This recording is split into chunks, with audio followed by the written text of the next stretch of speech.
పుణ్యం కొద్దీ పురుషుడు, దానం కొద్దీ బిడ్డలు అంటారు.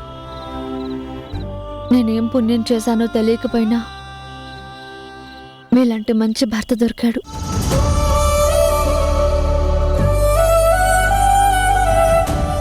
నేను దానాలు సరిగ్గా చేసుండననుకుంటా. అందుకే ఇంకా పిల్లలకనే అదృష్టం రాలేదనుకుంటా. పిల్లల గురించి నేనేం బాధపడడం లేదండి. నేనే కాదు, ఏ భార్య అయినా పిల్లల గురించి కంటే భర్త గురించే ఎక్కువ ఆలోచిస్తుంది. తను పిల్లల చేతిలో కన్ను ముయ్యాలని ఆలోచించదు. సుమంగలిగా తన భర్త చేతిలోనే కన్ను ముయ్యాలని ఆలోచిస్తుంది. నా దృష్టిలో పిల్లలు లేని ఆడది దురదృష్టవంతురాలు కాదండి.